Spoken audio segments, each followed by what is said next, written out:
lot of this isn't going to make sense to you, and I'm sorry about that. I'm just going to start at the beginning, with the house.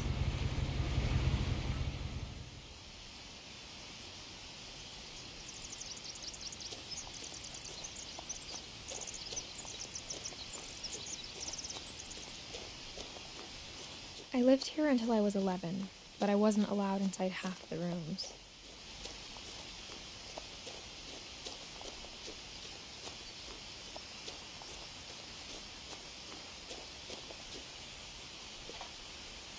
Inside the mailbox were bills from 7 years ago, marked urgent, open immediately.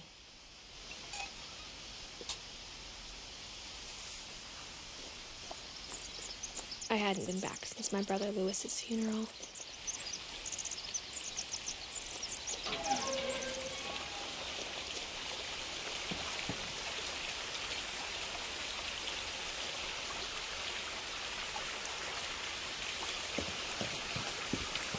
In her will, my mother left me a key, but didn't tell me what it unlocked.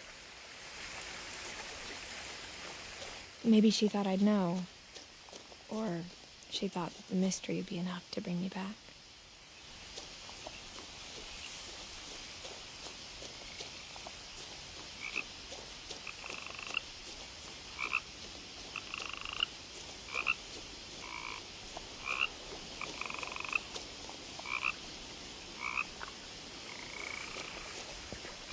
The truth is, even after I inherited the house, I never thought I'd come back to it. But now I had questions about my family that only the house knew the answers to.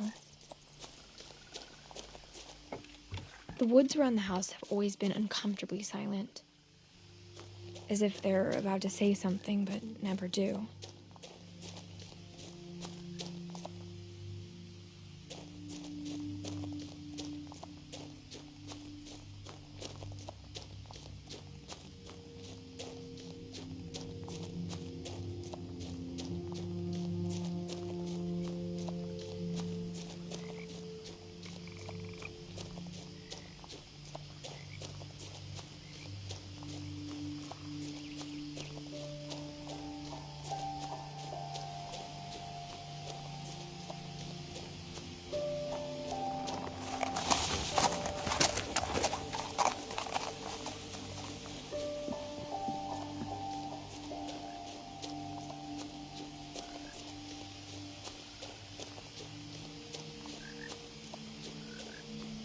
No one had driven this way in a long time, but I saw a few hoof prints.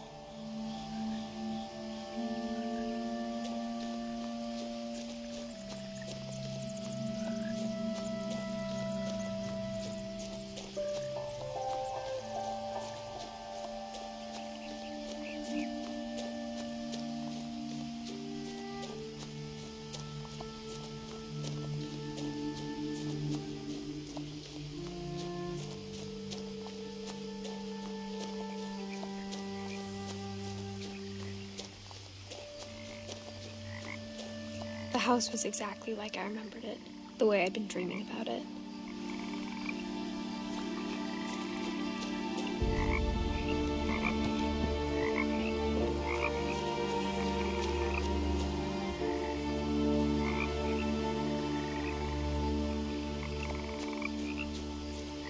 As a child, the house made me uncomfortable in a way I couldn't put into words.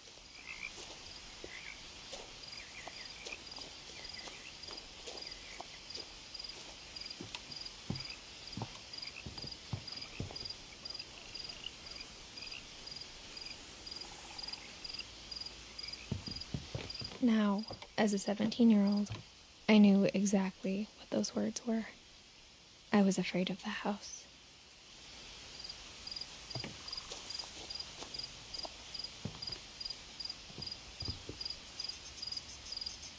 I hoped the key might unlock the front door. It didn't.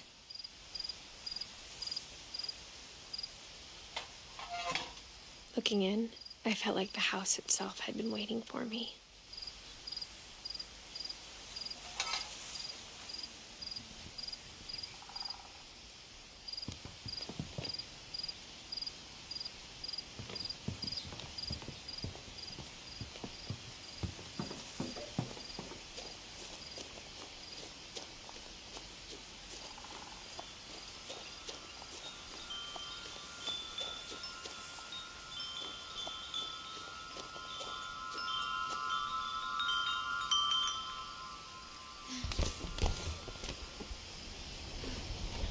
Crawling through the doggy door used to be a lot easier when I was 11.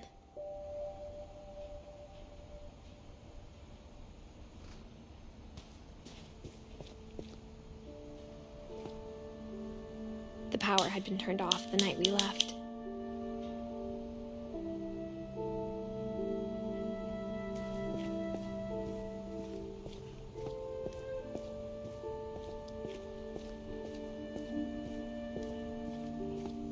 For the first time in years, I felt like I was home.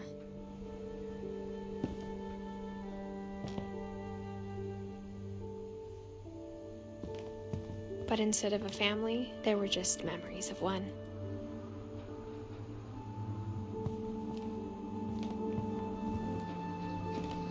Like how after Lewis started working at the cannery, we all got sick of eating salmon. Except our cat, Molly.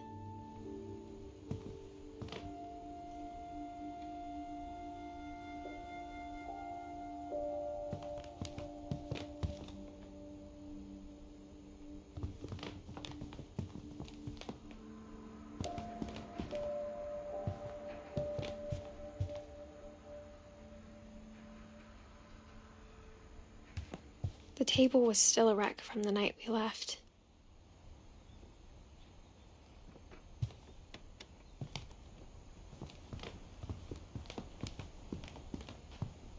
It was like a bomb had gone off, killing everyone but sparing the furniture.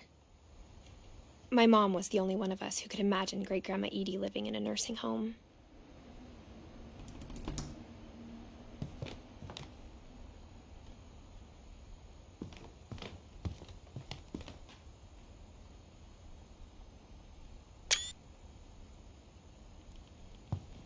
Nothing in the house looked abnormal. There was just too much of it, like a smile with too many teeth.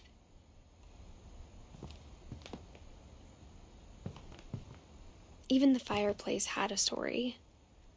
Edie told me the bricks came from the original house, after it sank.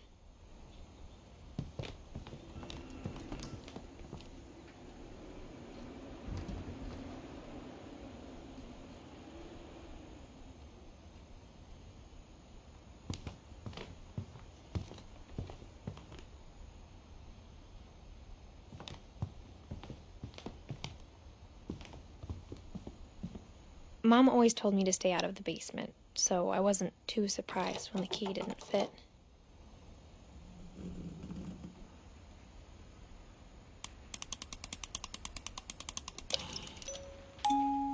Great-Grandpa Sven built a music box for Barbara, along with the rest of the house.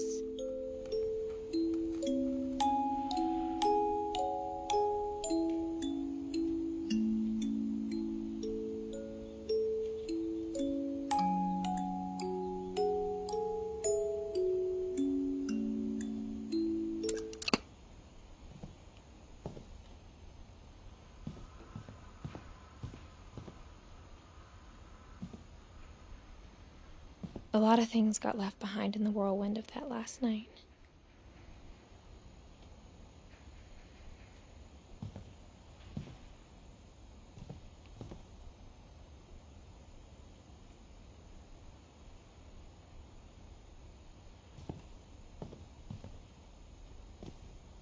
After Milton disappeared, Mom sealed up all the bedrooms.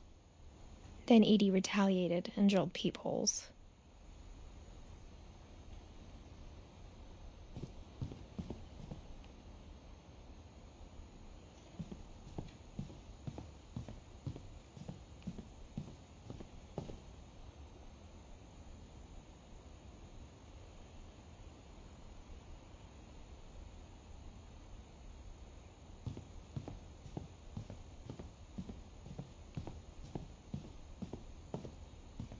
Whenever people ask me about my family, the first thing they always want to know about is Barbara.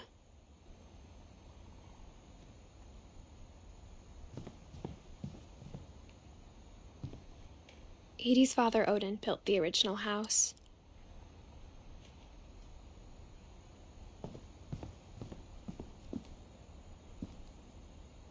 Mom must have locked the third-floor stairs on the night we left.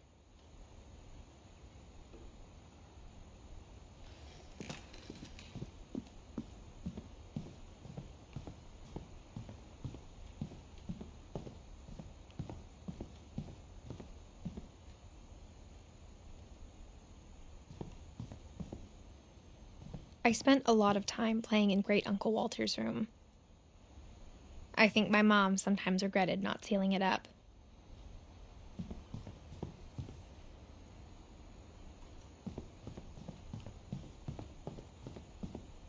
Louis told me there were secret passages, but I never believed him.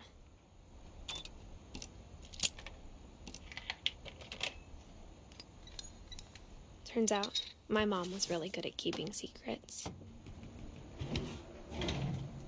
Now it was time to find out what my mom had been afraid of.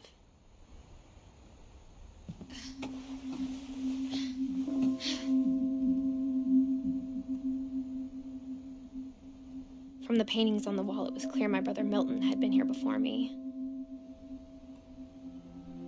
Reading this, maybe it sounds like I had a plan. But I had no idea what was behind that door.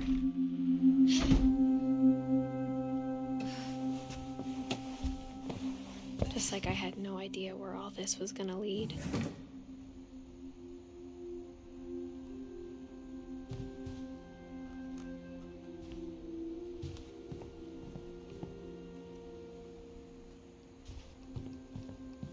I grew up looking at Molly's room through the peephole. Being inside for the first time, I felt like I'd stepped behind a painting. Molly's gerbil had a tiny bedroom with its own even tinier gerbil cage.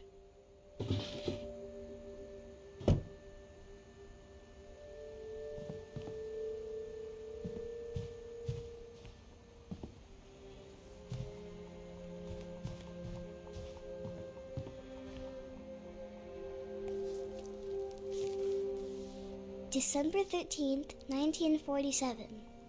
Dear Diary, I'll be gone soon, but I wanted to tell somebody about what's gonna happen. It started when Mom sent me to bed without dinner. I woke up and I was starving, so I looked around for something to eat. The gerbil food was dry, but I didn't mind it.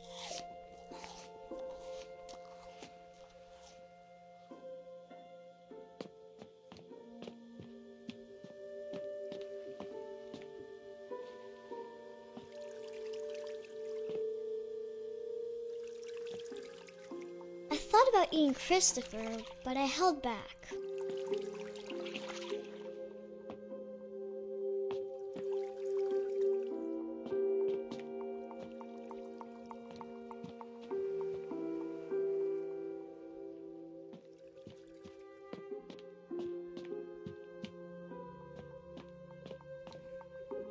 My Halloween candy was all gone.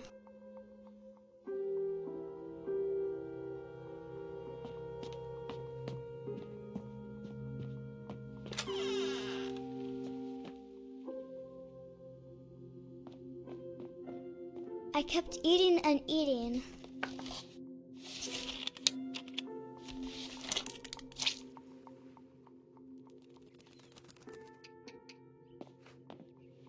I ate a lot of things that night.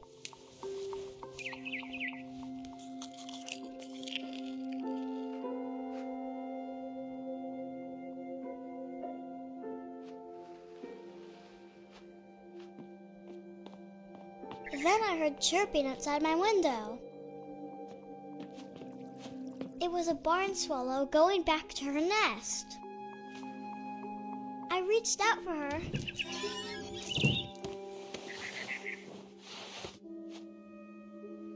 And suddenly,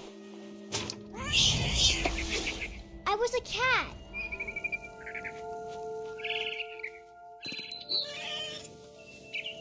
I tried to be quiet, but the bird was really scared.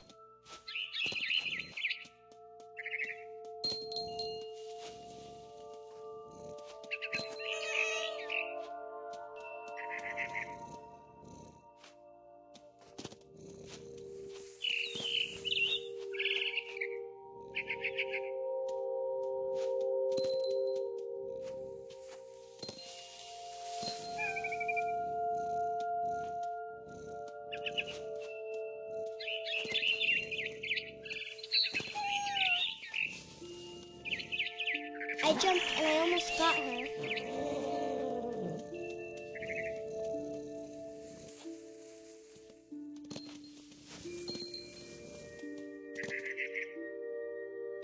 I could tell she was getting really tired. Now I was up in the big tree. I promised Dad I wouldn't climb it anymore. All I cared about was eating that mama bird. I gobbled her up. And suddenly, I was an owl. First, all I heard was the wind. Then I heard little teeth nibbling in the grass.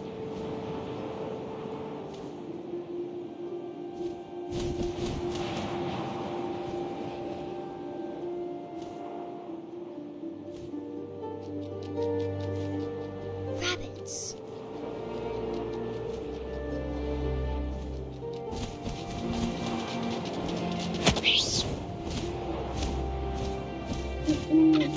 I imagined his face looking up and seeing mine through my talons. I swallowed him up, and I didn't chew one bit. Then I flew off to find something bigger.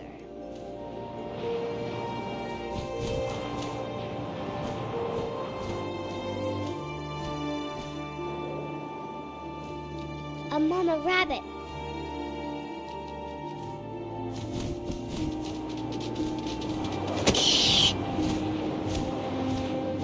She was almost too big to carry. I started choking, but I couldn't stop eating. And suddenly, I was a shark.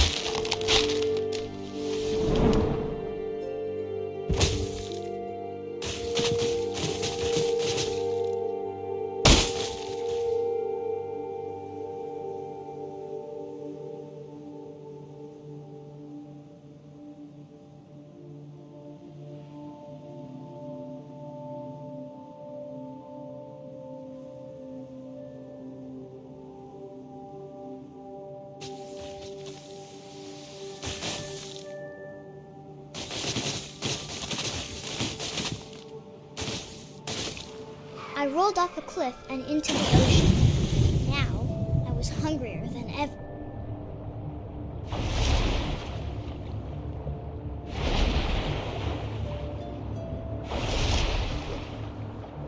I wanted fat, juicy seals.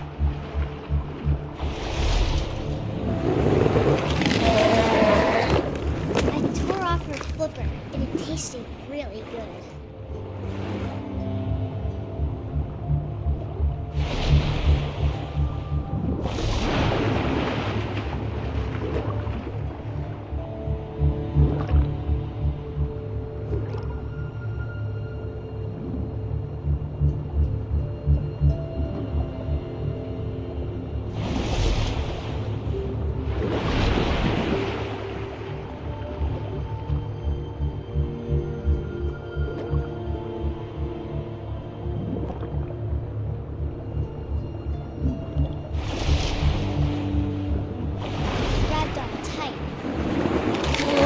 So hungry, I jumped out of the water.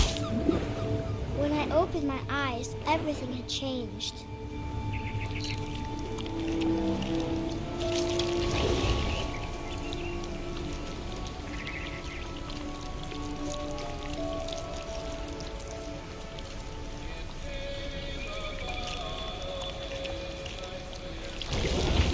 Now I was a monster, and I smelled people everywhere.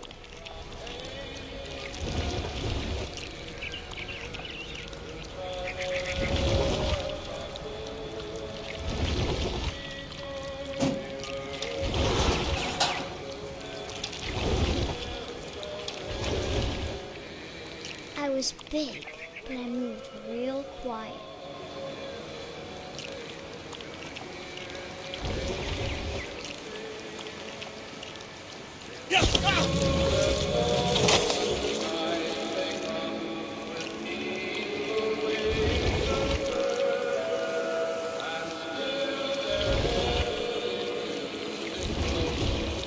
I wanted to stop, but also I didn't.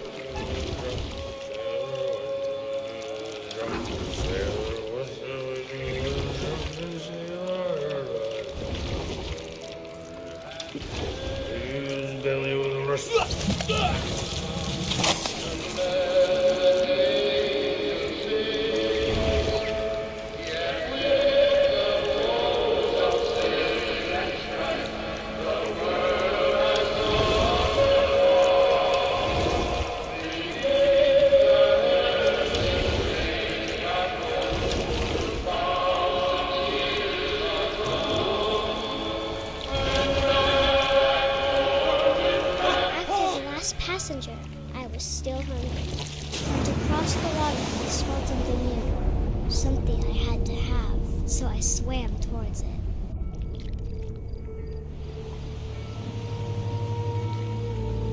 I slithered onto the sand, and the good smell went into an old pipe.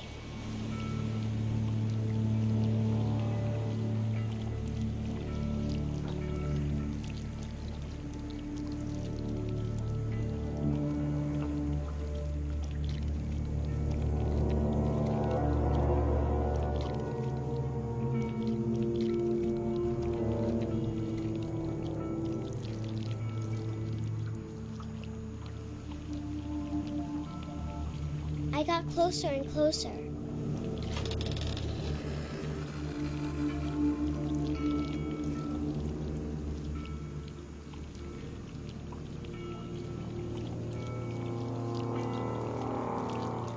All my stomach started growling. And suddenly, I was me again. I held my breath for a long time, but I couldn't hear anything.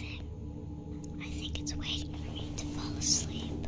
But it's not going to wait much longer. It needs to feed, and we both know I will be delicious.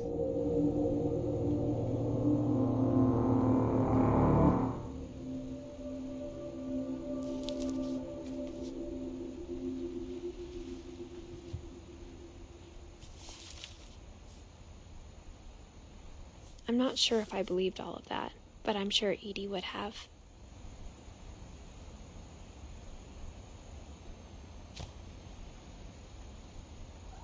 I got the sense Edie had spent a lot of time here, before my mom sealed the doors.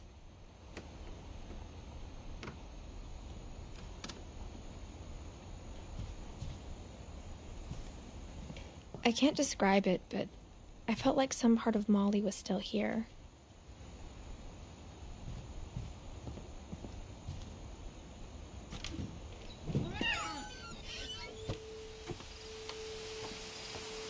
This will be obvious later, but my mom never told me any of these stories. Edie would have, but Mom didn't like bringing up the past. Though, when we adopted a stray kitten, she was the one who named it Molly.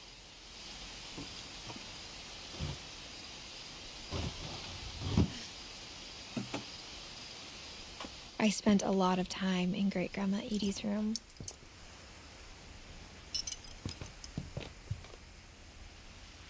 We got along, and it was a good place to hide from my mom.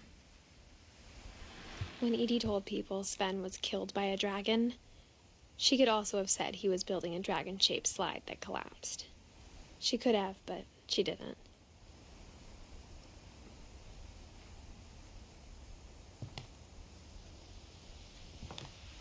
One summer, they evacuated the island, but Edie refused to go. For a few weeks, she was a celebrity.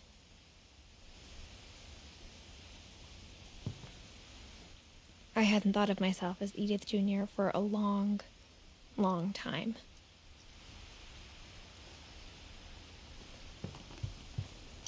Edie gave a big interview about a mole man living under the Finch house. My mom was furious.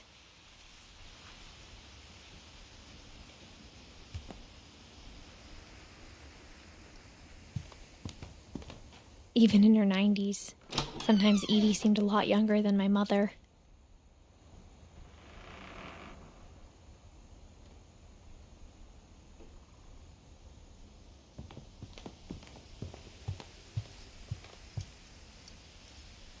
Louis died a week before we left, but Edie had already started to memorialize him. Edie knit me a new pair of gloves every year, just in time to replace the old ones.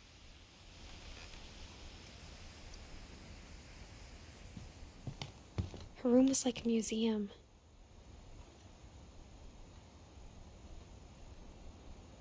For 500 years, the Finches have been famous throughout Norway for their fortune and misfortune. Odin Finch buries the latest victims of the family curse, his wife Ingeborg and their newborn son, Johan. On January 7th, 1937, he set sail with his family and his house, hoping to leave the curse behind.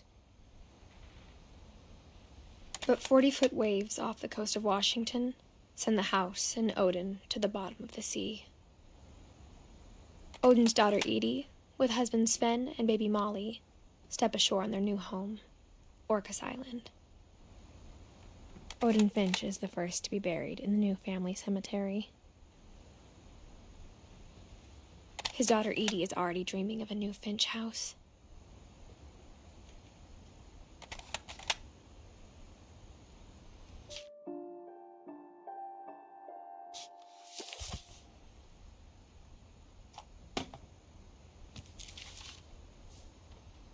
Whatever's wrong with this family, it goes back a long ways.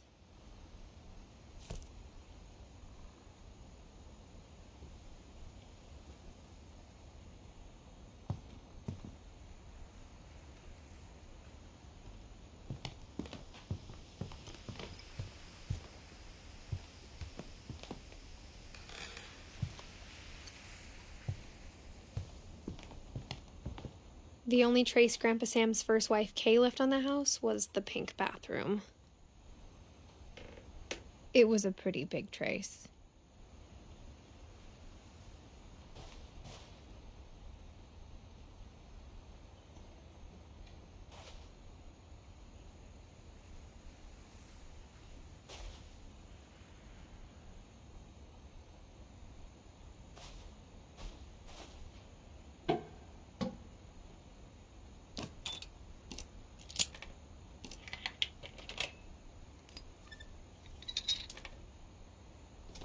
There's a secret in this bathroom.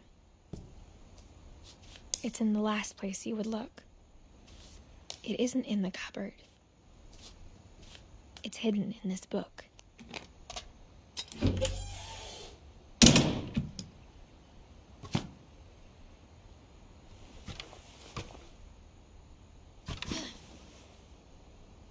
Sven gave Sam an old camera he'd refurbished. He never put it down.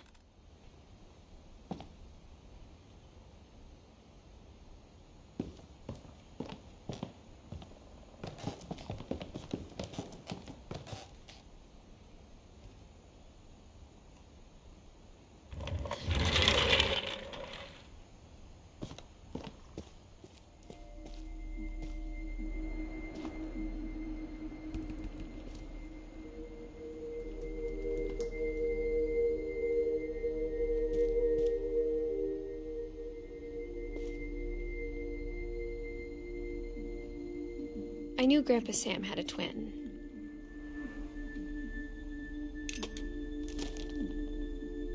And that he never talked about him.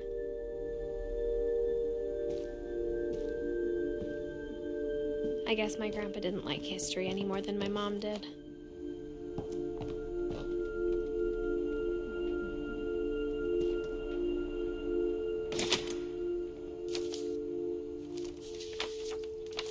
How I Want to Remember My Brother by Sam Finch.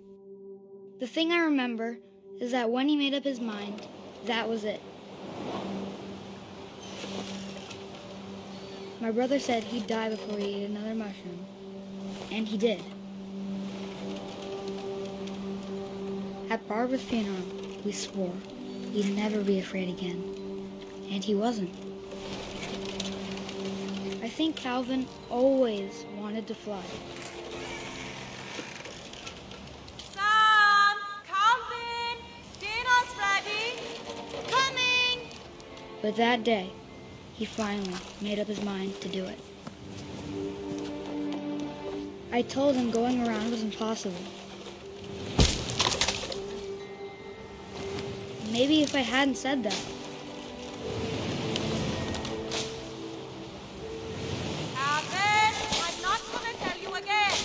maybe if the wind hadn't picked up.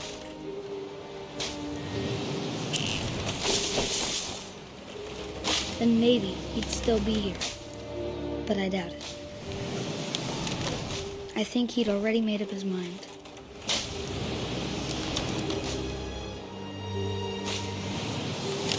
That's what I want to remember about my brother.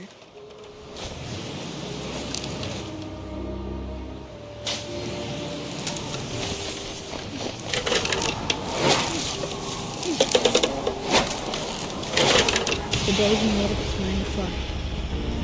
And he did.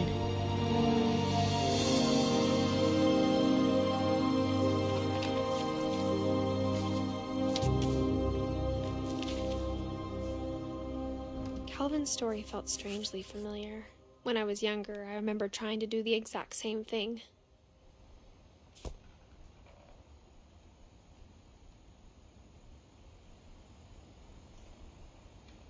After the funeral, Edie roped off Calvin's half of the room.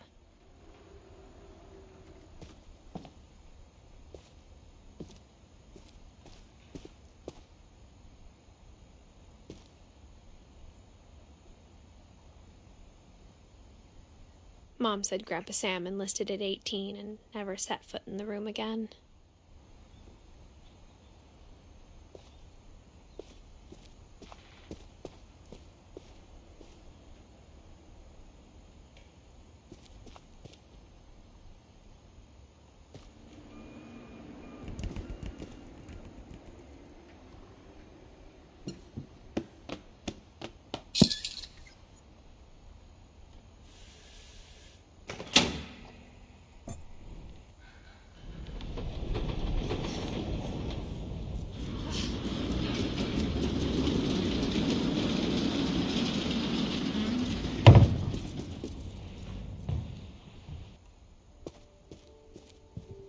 The passages were a pretty tight fit. They'd obviously been built for smaller hands and bellies.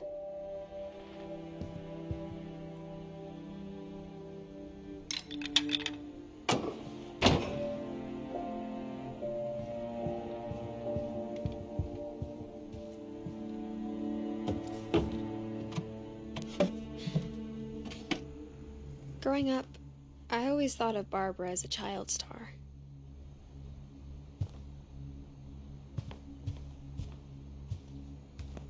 I never thought about how hard it must have been for her afterwards.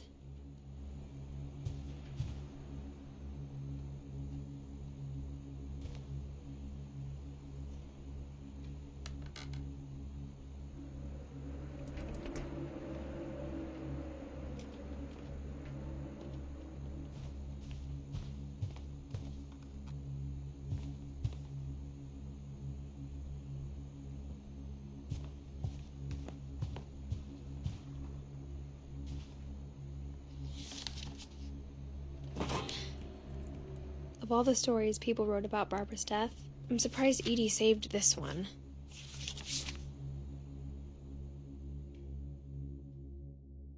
Old Jack here with another ghastly tale inspired by America's most unfortunate family.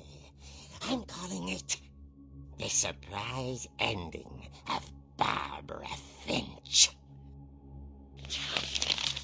As a child star, Barbara was famous for her scream. Now at 16, she was all washed up, a has-been. But in a lucky break, she'd been asked to perform her signature scream at a local convention for monster movie fans. It was just the boost her career needed. Unfortunately, her scream hadn't aged well. Getting better. I think you just need the right motivation. Her biggest fan and current boyfriend, Rick, was about to demonstrate when... Now that was a great scream. It was Barbara's father, Sven. He'd slipped into a table saw and had to be rushed to the emergency room. So Barbara got stuck babysitting her youngest brother, Walter. Her convention comeback was cancelled. Okay, I'm hearing frustration, but I'm not hearing terror. What if I tried... A gang of hoodlums in Halloween masks have been terrorizing Orcas Island tonight. Police are urging residents to... That came from the basement. You're right! Also, I loved your delivery on that. Why is your basement door locked? Because my dad likes making puzzles and secret passages. There's a key hidden in the music box. The secret is to keep winding and winding until finally the key pops out. Thanks, babe. I'll be back in a sec. 20 minutes later, Rick hadn't returned. So Barbara went to look for him, right on cue. She reached for the music box. And as she wound the key, she listened for Rick, but the house was silent.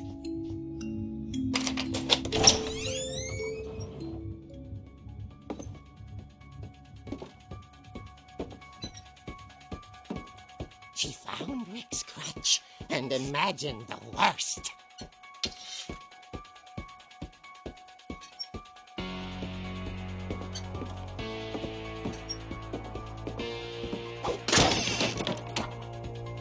The gang's leader is the infamous Hookman killer, Dr. Carl Hamill, who impaled and then ate his family 10 years ago tonight.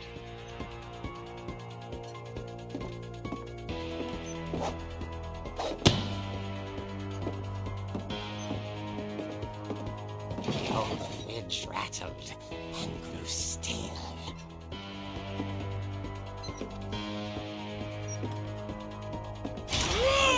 Oh dear! Oh! Rick? Barb, relax. I was just trying to scare you to help you find your scream. Well, I'm not scared, Rick. I'm furious. Then act furious. All I'm getting from you now is that you're hurt and confused and you... She threw him out, but she kept a little something to remember him by. Barb, have you seen my other crutch? And she was still holding it when she fell asleep watching the late picture show. Hours later... Barbara! Walter, what's going on up there? Ah! Okay, I'm coming up, but if this is a trick, we're dead, Walter.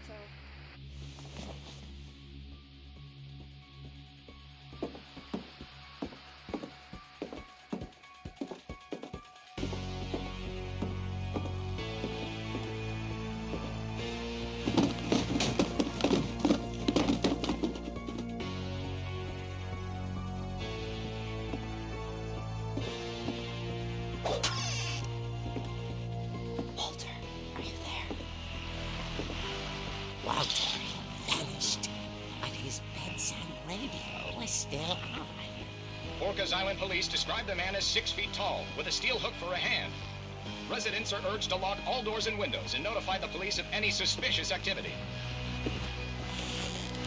Barbara turned, saw the hook man, and was speechless. He was quite smashing. And there he was. He couldn't get enough of Barbara. Okay, Barbara, there's gotta be another way out of here. That night, she played her part beautifully.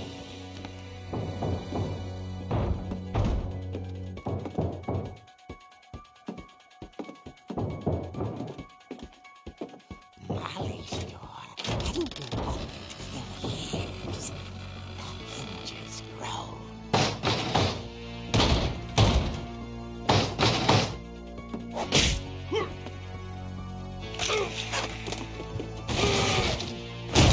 He wasn't moving, but she sensed the story might not be over yet.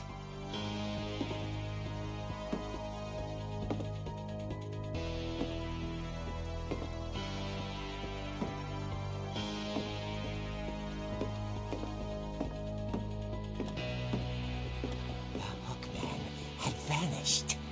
She listened for his breathing, but all she heard was...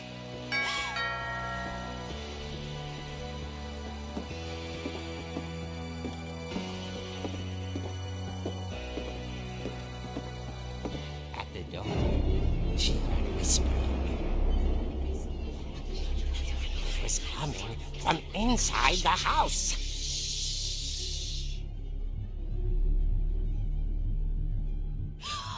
Oh dear.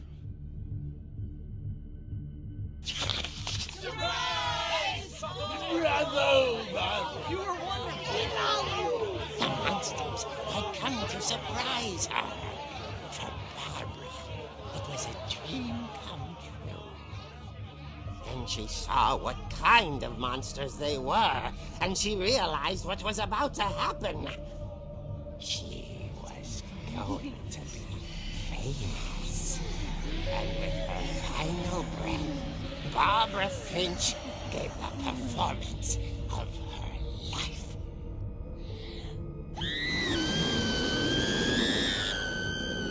I wasn't there myself, but I hear Barbara was magnificent. Poor girl. She had a taste for stardom. But unfortunately, so did her fans. Of course, the police blamed it all on poor Rick, who disappeared the same night. And little Walter? Hiding under his bed the whole time. He took it all pretty hard, but that's another story. As for Barbara, tucked inside the music box is all they ever found of her. Her ear. Now that's what I call a real eerie tale.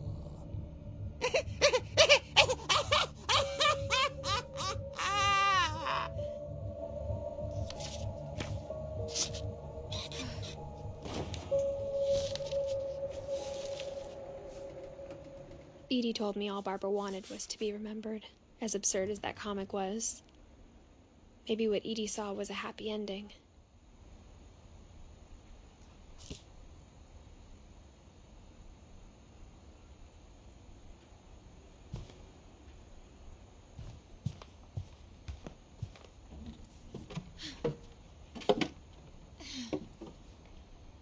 I guess now I know why Mom didn't like me playing with the music box.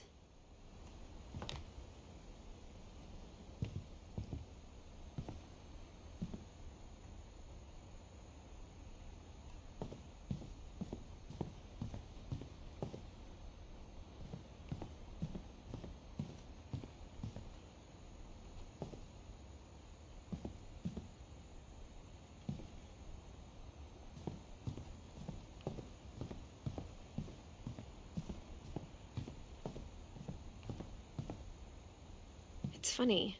All those times I played with the music box and never found the basement key.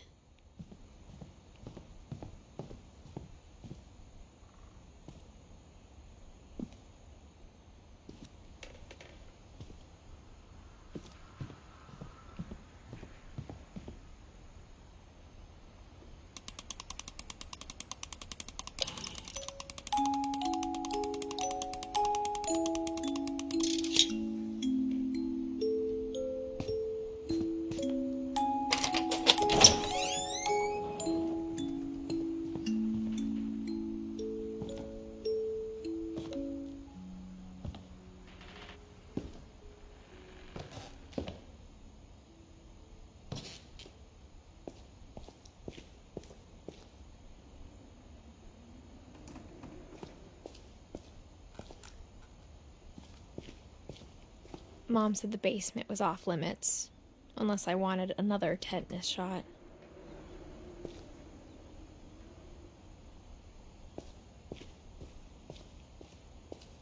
I saw Edie sneak down to the basement once, carrying packages.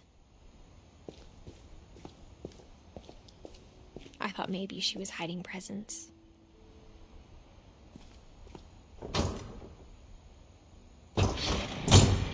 It turned out she was hiding a lot more than that.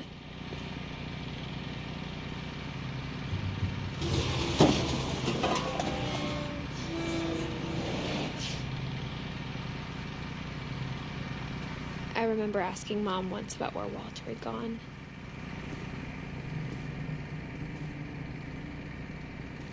She said after Barbara died, he got as far away as he could. If there's a pattern in all these stories, I think it's that none of us has gotten very far.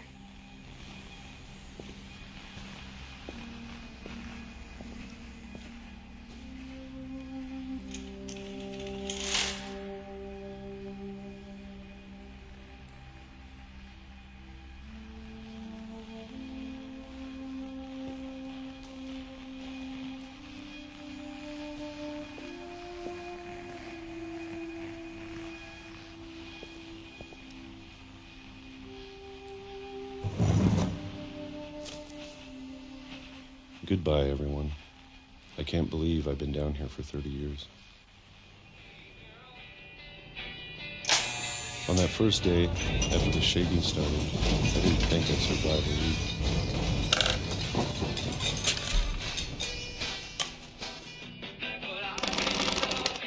But after a few days, I settled into a routine. That's what kept me sane.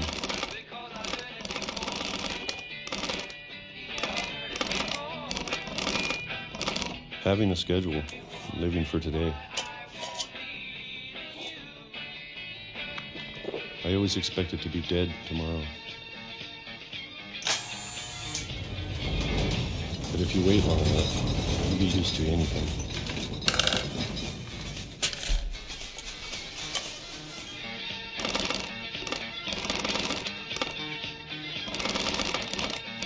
Even a monster on the other side of the door starts to feel normal.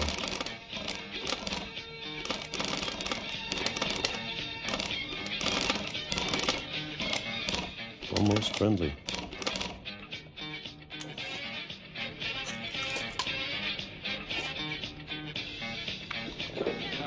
And then one day, everything just stopped. Whatever that thing was, it was gone. Maybe it got tired of waiting. Or maybe I just got tired of being afraid.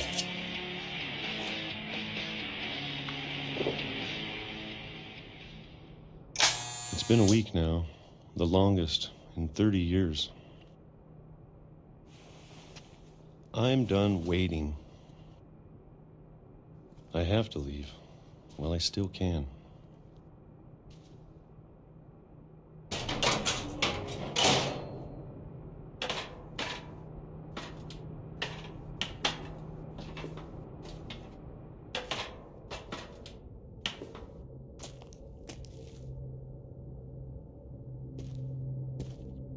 I know it's out there, somewhere. Whatever killed Barbara and Molly and Calvin.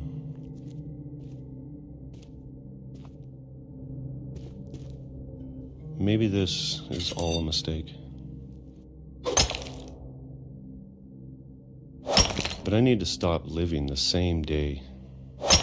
Even if it kills me.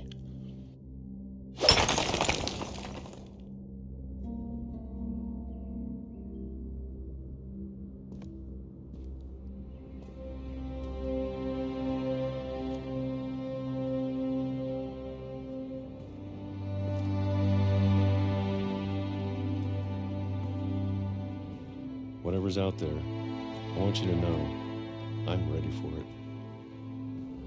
I'm going to appreciate all of it, especially the food. I don't mind if I only have a year left, or a month, or a single week. I'd be happy with one new day. I can already imagine the sun on my face.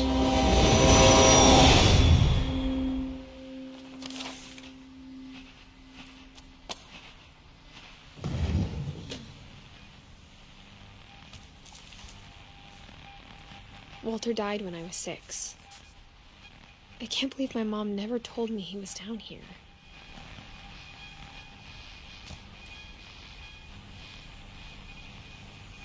I'm sure my mom was trying to protect me.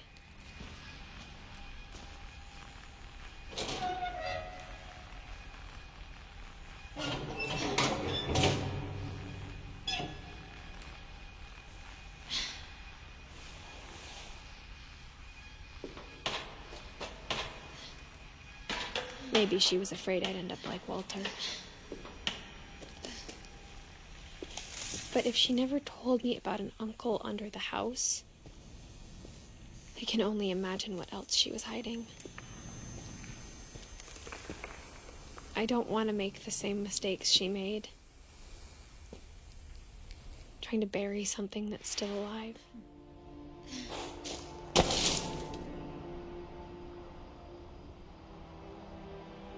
Now that there's only one of us left, or maybe two,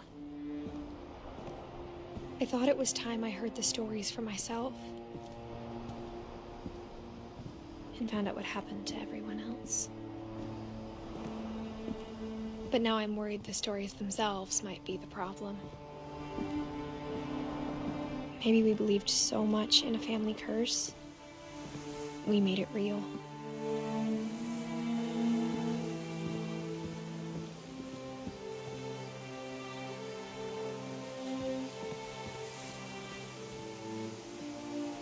I don't know if I should even be writing this.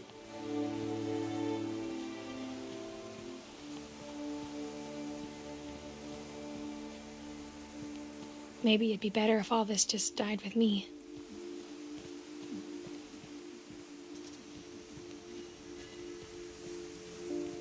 But I thought you should know about your family. And the history you're a part of.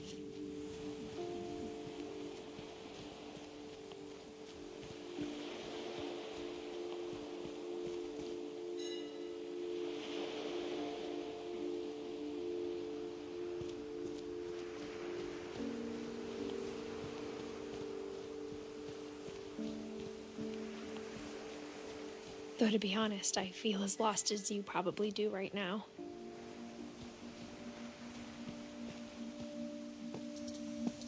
I think the people in these stories believed them, for what that's worth.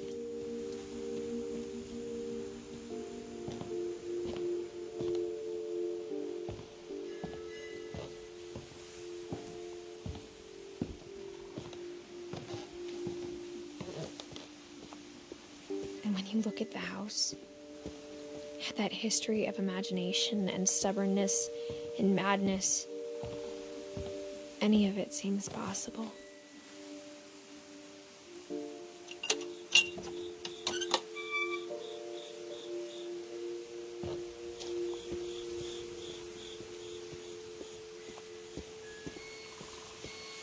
I think we've been surrounded by death for so long, we've just gotten used to it. What kind of family finishes building a cemetery before starting the house?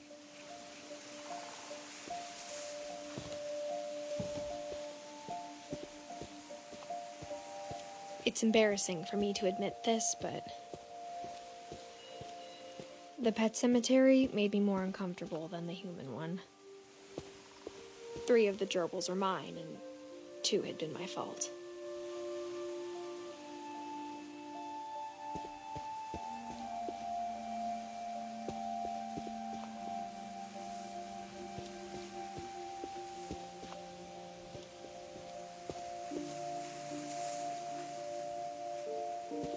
Sven built the house, but it was Edith who designed the cemetery.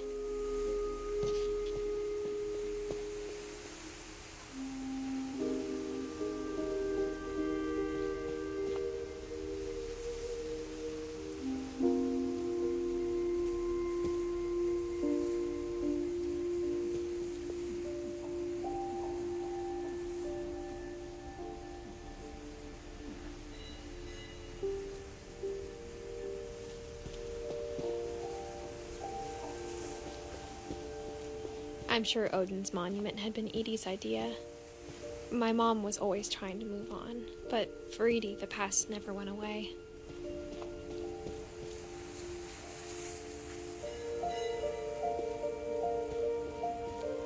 She could see it poking out of the water at low tide.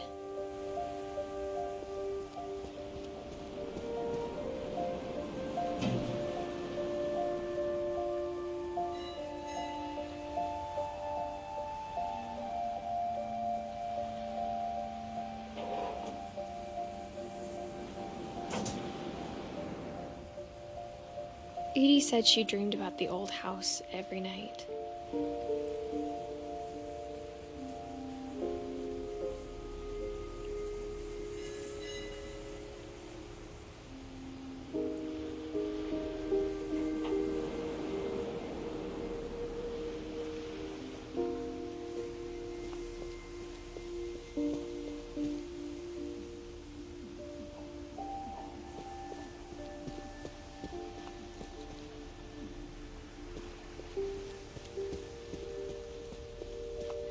Edie's side was always easier for me to understand. But the older I get, the more I can see where my mom was coming from. Her dad had been pretty strict, but it wasn't enough to save her brothers. She was just trying to do better.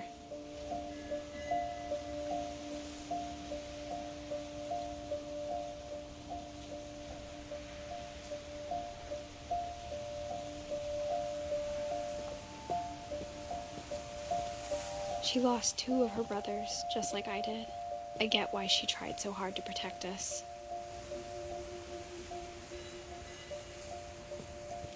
We never found Milton's body, so my mom insisted we were putting up a monument, not a tombstone.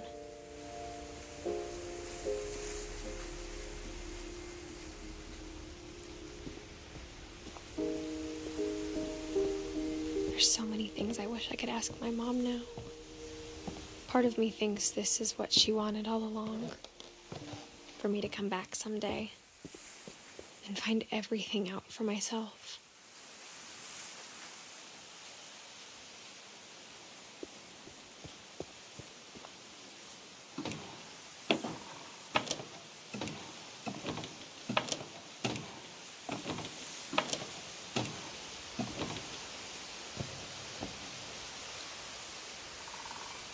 But looking back on it now,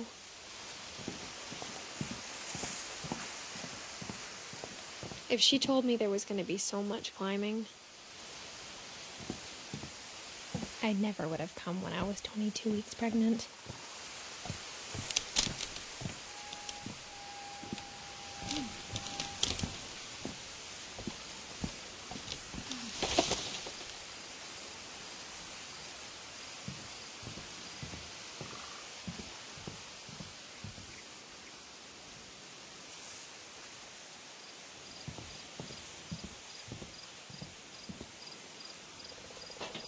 I never met Grandpa Sam, but I think he and my mom had a lot in common.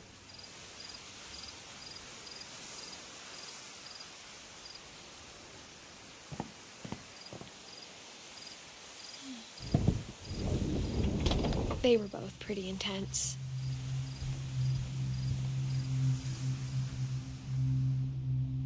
Sam spent his life shooting photos, but Mom said he got nervous being in front of the camera. I guess we're all afraid of something.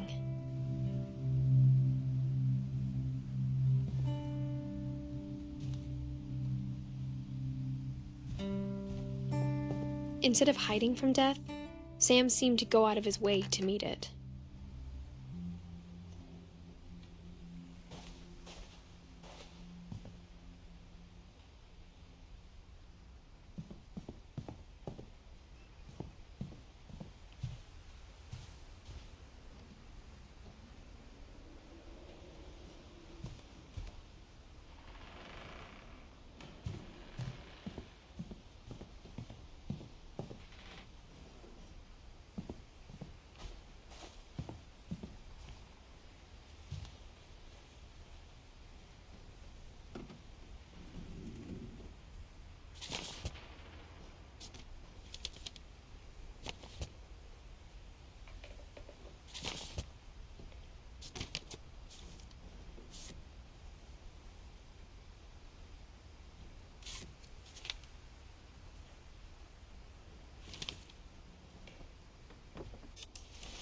Dawn, I promise, you'll never forget this weekend. Yes, sir. These memories are gonna last a lifetime. Am I gonna have to shoot anything? It's a hunting trip, Dawn. Shooting is strongly encouraged. What? Perfect. It's gonna rain the whole weekend, isn't it? I will never forget this weekend, Dad. That's the spirit. Okay, got it. I'm gonna take some pictures, okay? Just be careful. The camera's older than you are.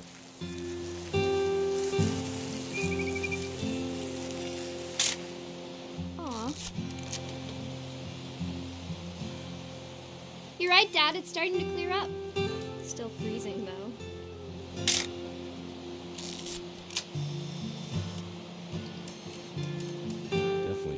I've drunk all that coffee. Hey! That's a keeper. Hold still while I take a picture of you.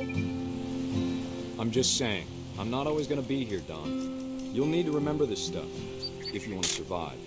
I'll be fine, Dad. You know who else thought he was gonna be fine? Some guy who died.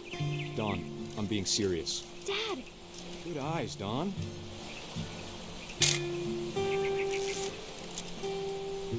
Before you take the shot, let me get a picture of you.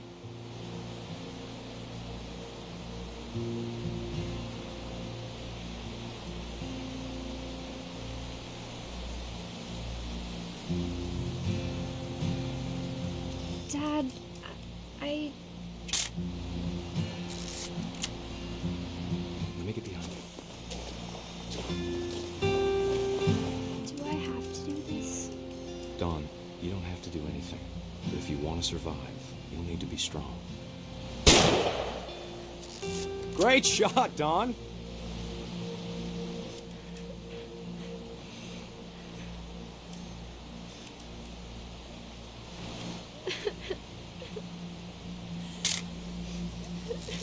I'm proud of you, Dawn. Always remember that, okay?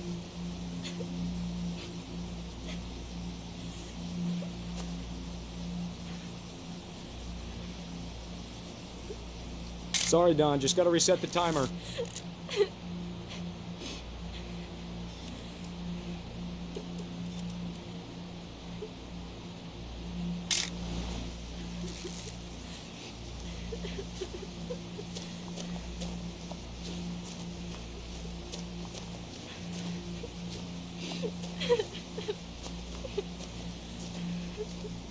Hang on, kiddo. Just trying to get a shot of the two of us together.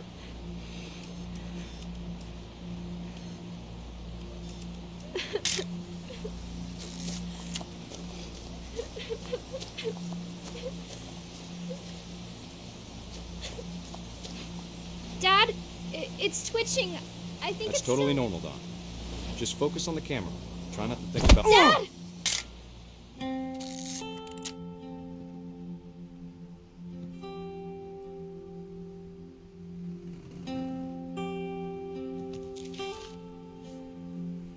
Of all these stories, that's the one I wish most that my mom had told me.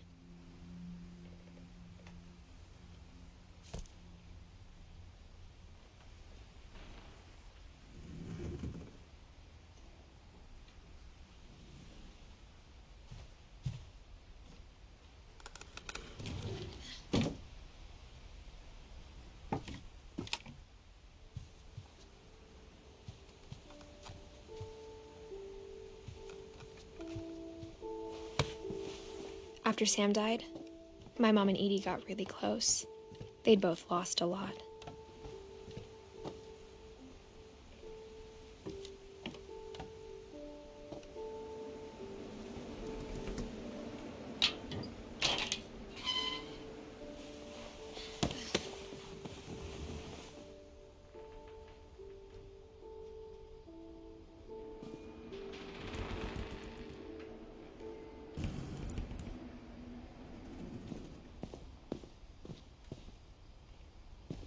I can't imagine my mom ever writing poetry, and yet...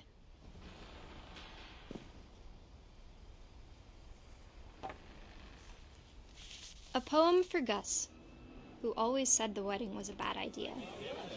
Our father never hit us kids, at least not very hard, before the day my brother said with teenage disregard that he'd be dead before he'd see a wedding in our yard.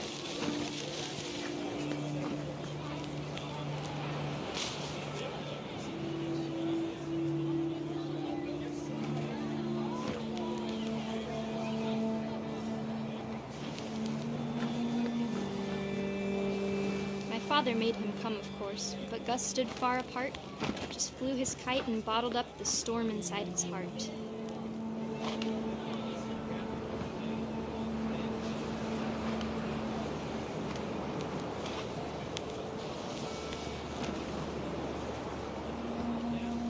I tried to talk him out of it, but though he'd never met her, we don't need a stepmom, were the words that I now pronounce you husband and wife.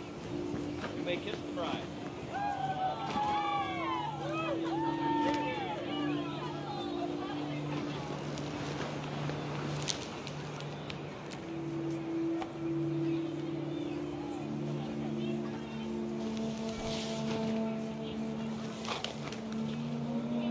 the time for photos came, Dad ordered him to Come here.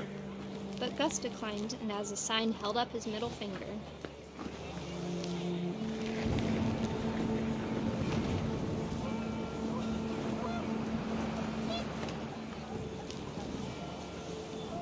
The wind picked up, and panicked geese appeared and quickly went. But all the humans did that day was go inside the tent.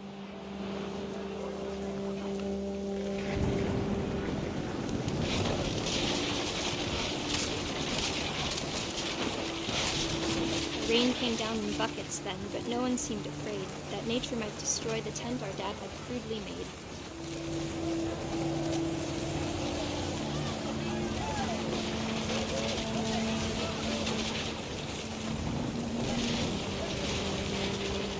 The thunder sounded much too close and full of angry power, but all my father said to this was, "Make the music louder."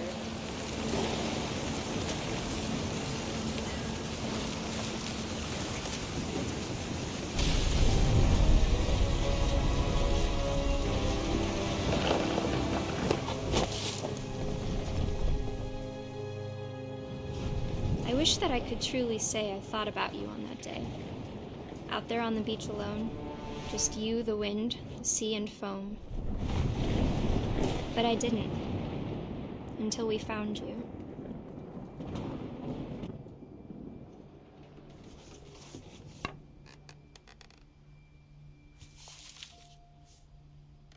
She never talked about him, but Mom told me once if I was a boy, they were going to name me Gus.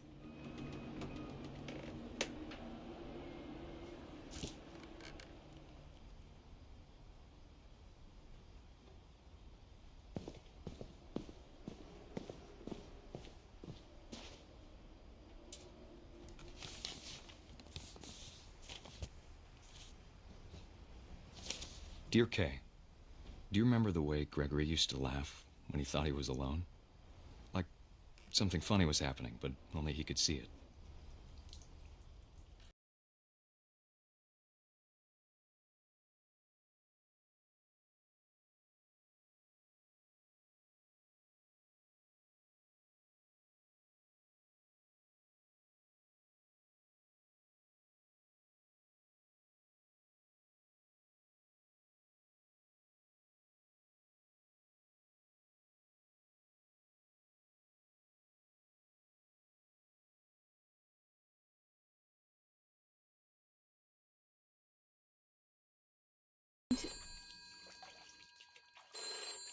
Hold on, sweetie.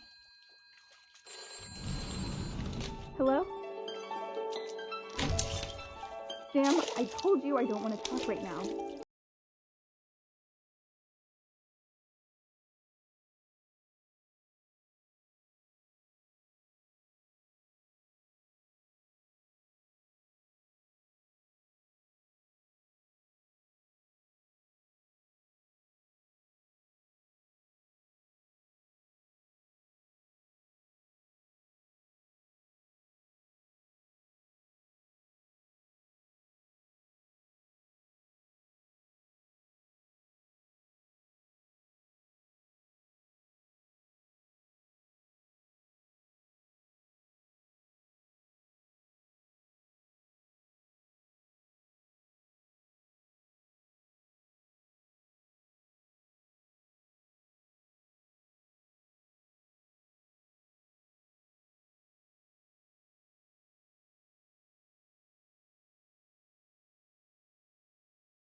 Maybe if I hadn't called that night.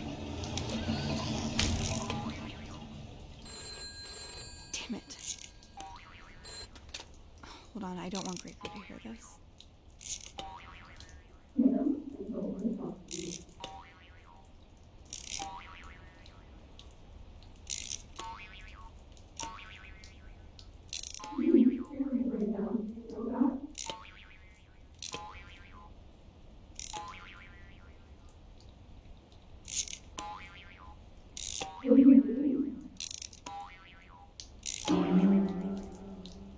wish she could have told us.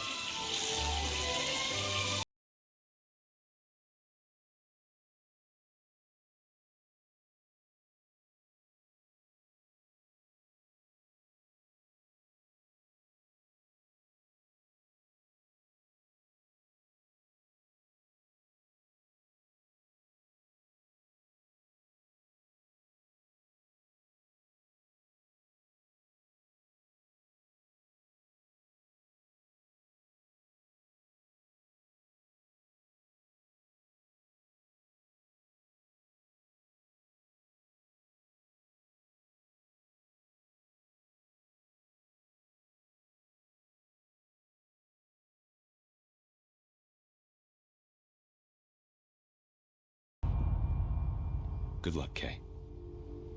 Love, Sam.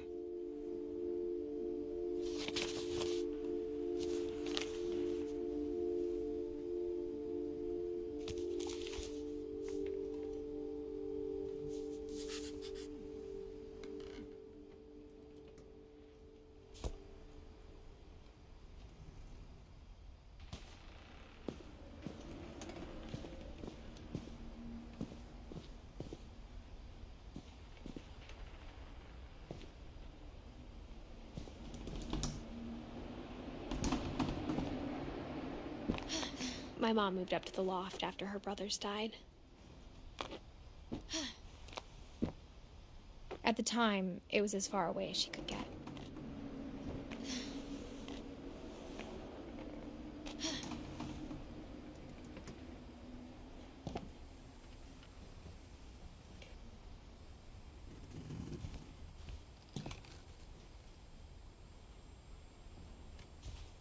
She spent a summer building houses in Calcutta, where she met my dad, Sanjay.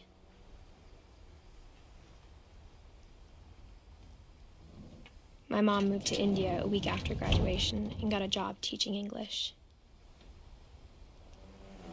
Louis was born a year later.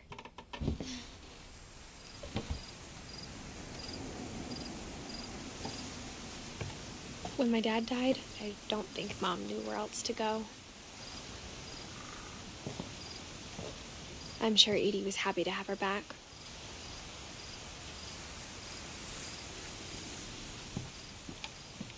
The house had to get a little bigger, but Edie was used to that.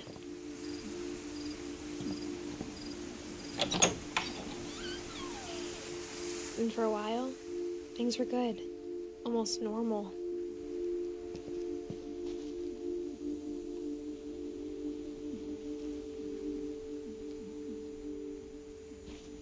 But it didn't last.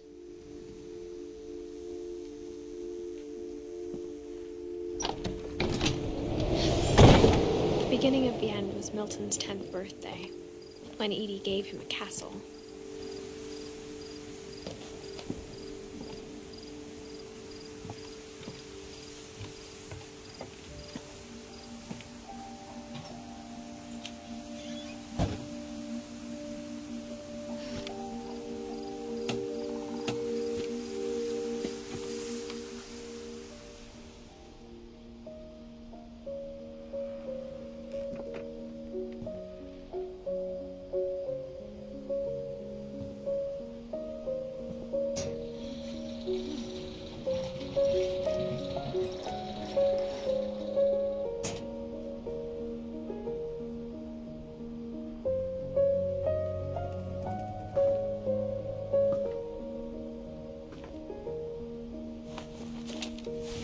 Milton Finch in The Magic Paintbrush.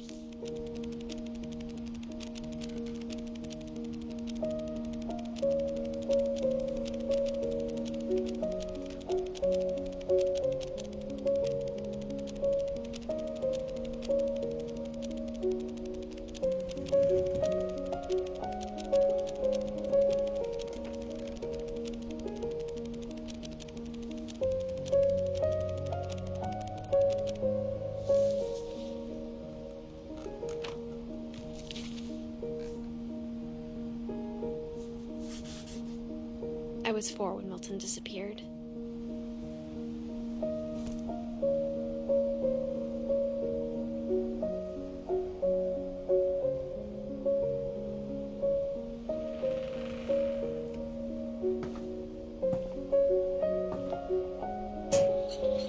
Mom spent months searching for my brother. Then she sealed the doors.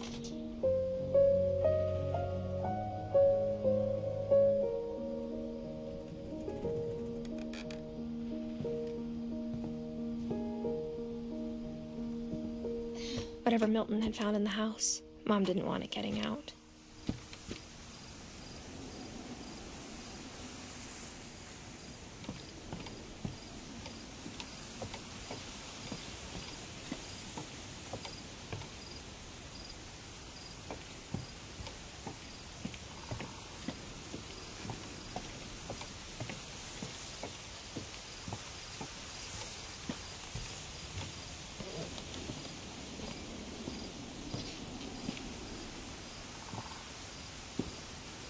Mom definitely blamed Edie, but I think Louis blamed himself. After he graduated, he just spent more and more time in his room, until Mom got him a job at the cannery.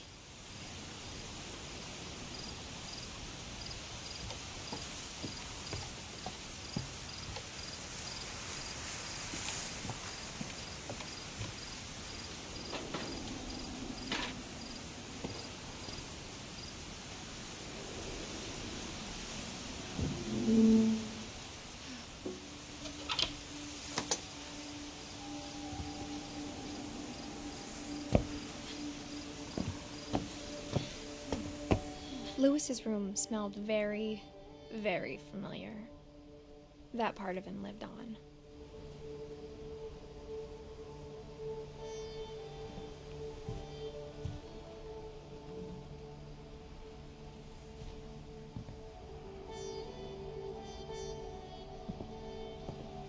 Louis and I spent a lot of time playing games together, but he was surprisingly bad at them. He died a lot.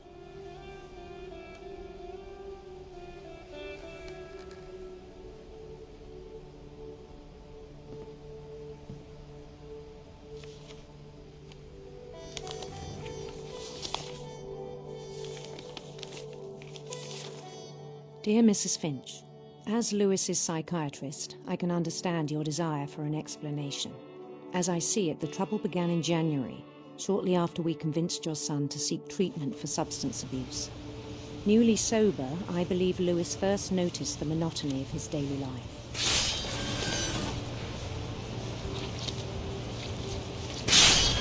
He kept working at the cannery, but he withdrew part of himself. In our sessions, I saw the same behavior. His mind began to wander. I asked him to describe it. He said he started small, imagining a labyrinth. He'd feel his way about. Then something moved. Bats. And toads.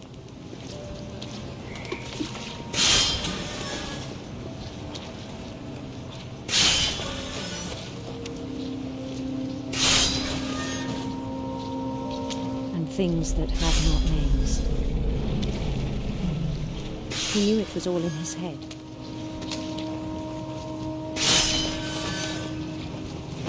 He took it very seriously. I had hoped he'd find himself.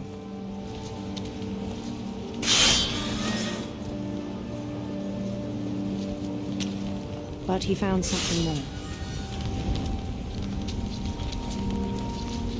I worried about him then, daydreaming at the cannery. I spoke with his boss. But he said Louis had become a model employee. Methodical, tireless, focused.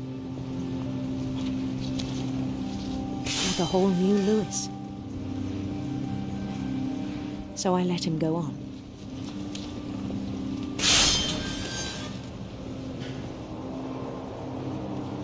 even encouraged him. It seemed very promising at first. He told me he'd made a new friend.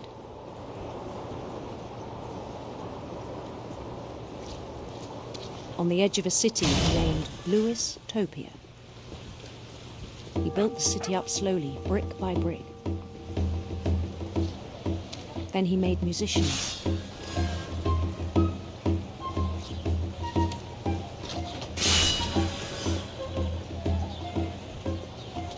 And songs for them to play.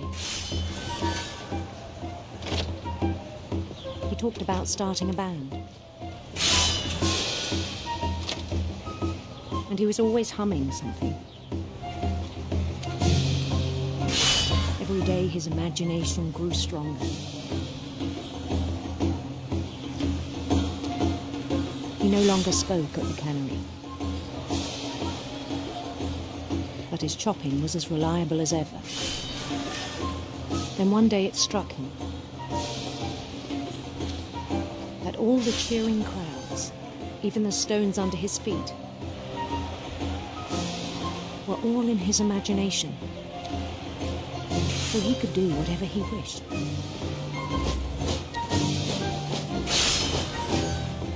He held an election for mayor, and he won. They begged him to stay, but his mind was already wandering. It became a game for him.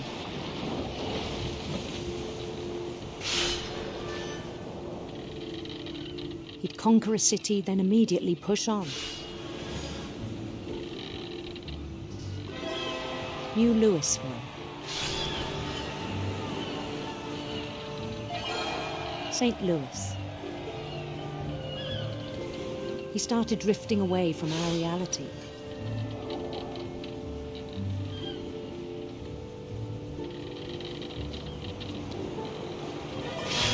Minneapolis. Until one day he forgot to go home from the cannery. Even as his mother pleaded with him, part of Louis kept sailing on.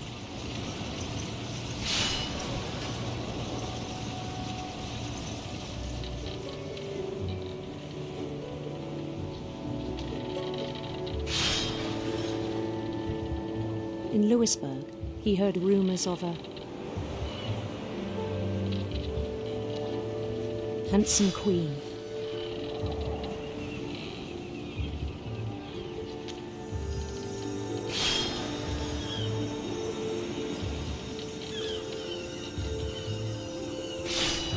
The queen was on her own quest for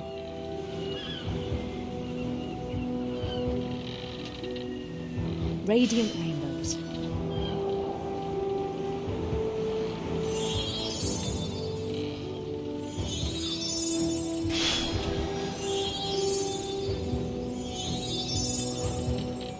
He followed the sound of her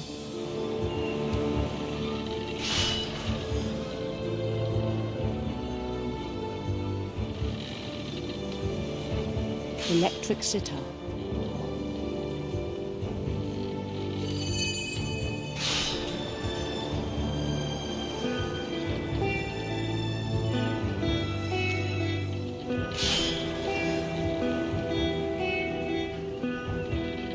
His chase led him to a golden palace east of the sun and west of the moon. Even then, his logic remained sound. He knew the world was all in his imagination.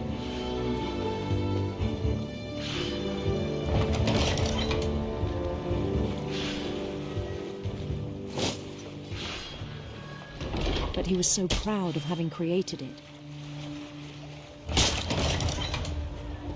In his own eyes, he'd become something greater than a king.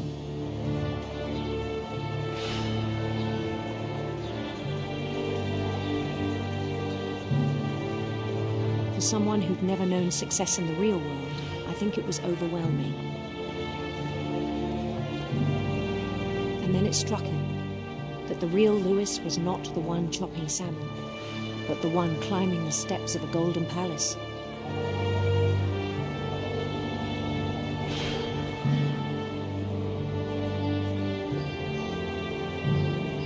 My imagination is as real as my body, he told me. It was hard to argue with him.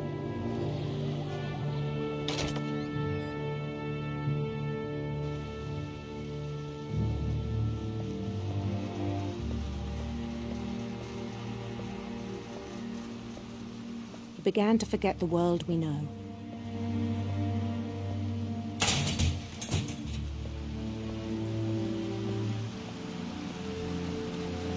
I think it pained him to remember Lewis, the cannery worker.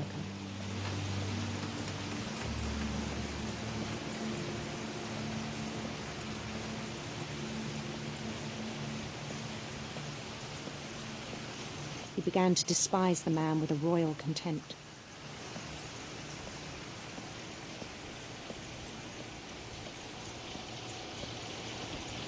I still thought I could save him. Even after he said he was being crowned king over all the lands of wonder. The palace would be packed with his companions.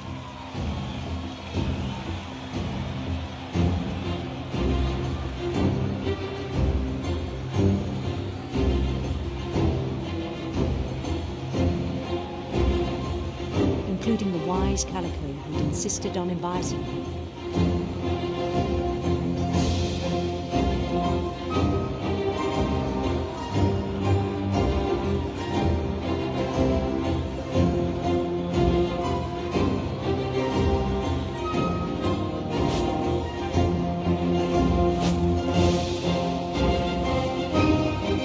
His queen waited, holding his crown.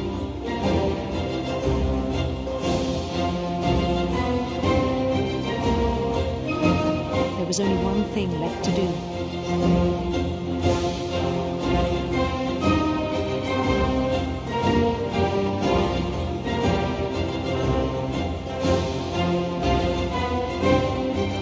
Bend down his head.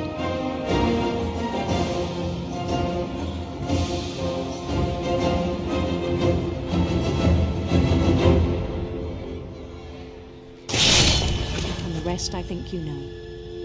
Mrs. Finch, your son was a kind man who will be missed by all of us who knew him.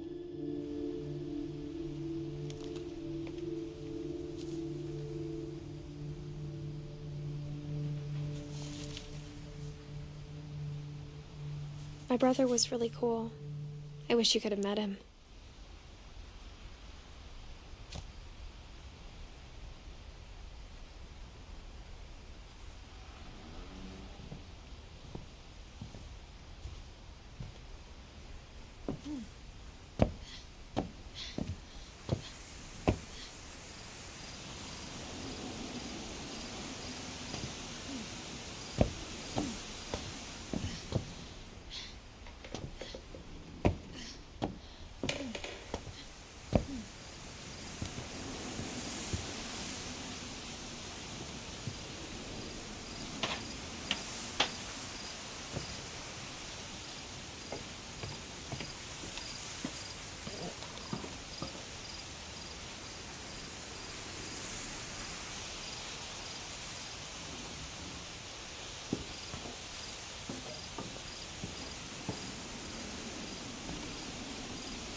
On the way back from Lewis's funeral, my mom told me to start packing. She waited until the day before we left to tell Edie. I'm not sure if she wanted to make it easier or harder.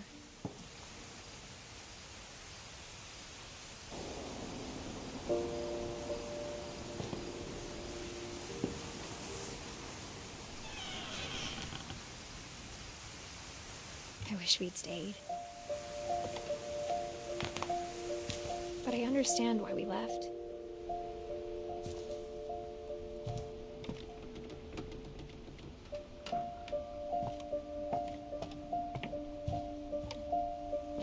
My mom ended up leaving everything behind.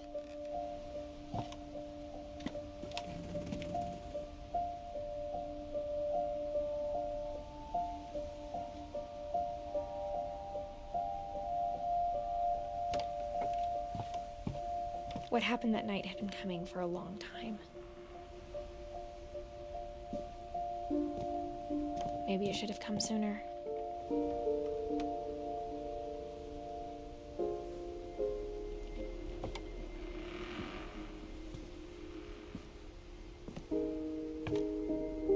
But it had to end one way or another.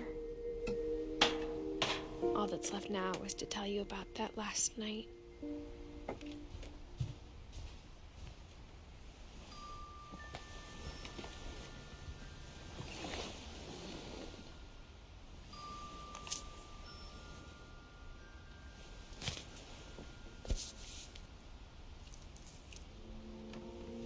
That whole last day, Edie just watched us pack and didn't say a word. Until supper, when she raised her glass and said, "To our final night together, and all our final nights apart." Grandma, you know what I said about alcohol. Some of your medications are Edith, very specific. I left a present for you in the hallway. Why don't you go open it? The grown-ups have to argue now. I'm sorry, you're right. We're all leaving tomorrow. Let's just enjoy our I'm last... not leaving. Edith, you're excused.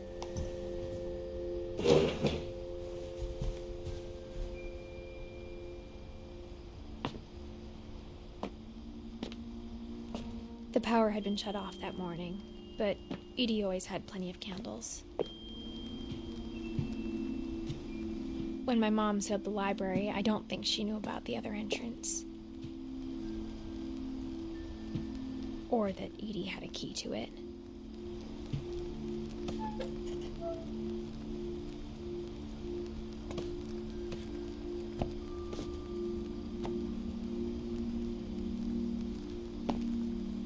That thing you're afraid of isn't going to end when you leave the house.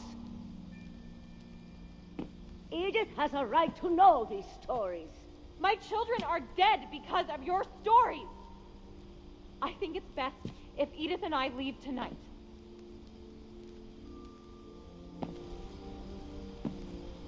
We'll have the nursing home send a van for you in the morning, okay?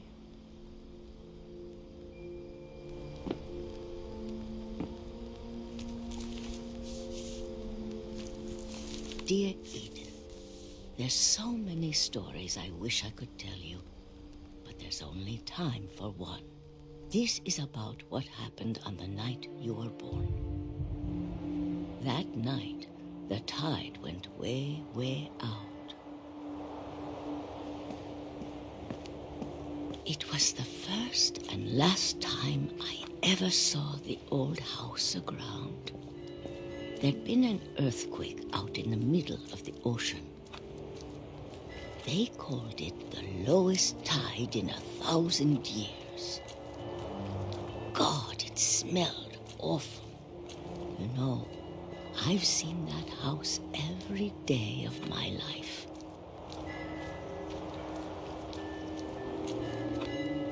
But I never thought I'd go back to it. When the fog rolled in, I lost my way.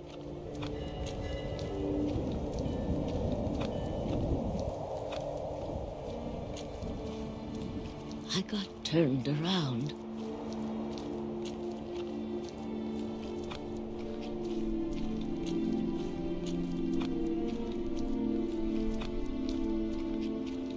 For a while, I wondered. I started seeing things.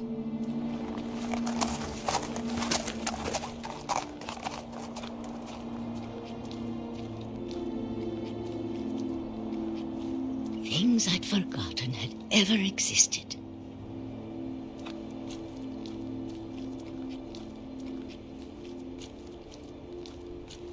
But when I saw them, they felt like old friends.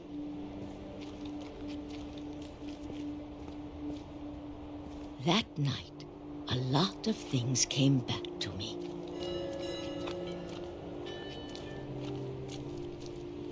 Or maybe I came back to them.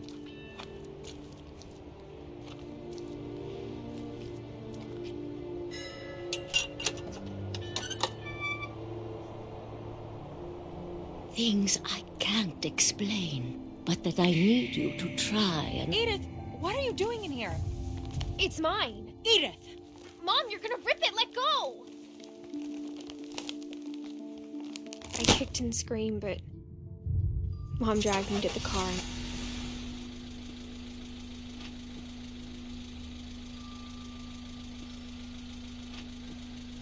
I never saw Great-Grandma Edie again. The next morning, the band came to pick her up, but she was already gone. After that, we moved around a lot.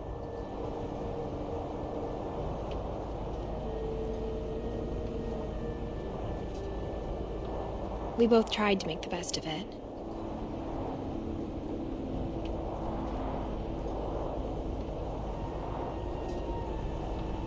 A few years went by.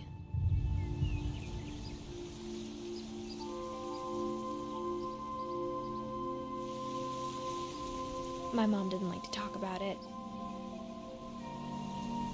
but she started getting sick a lot. The rest happened pretty quickly. She got better for a while, and then she didn't. And then I was alone. The last Finch left alive. Until I found out about you. I'm still not sure what to tell you about all this. If we lived forever, maybe we'd have time to understand things. But as it is, I think the best we can do is try to open our eyes and appreciate how strange and brief all of this is. This journal was supposed to be for you. But now I hope you'll never see it. I just want to meet you and tell you all these stories myself. But I guess if you're reading this now, things didn't work out that way.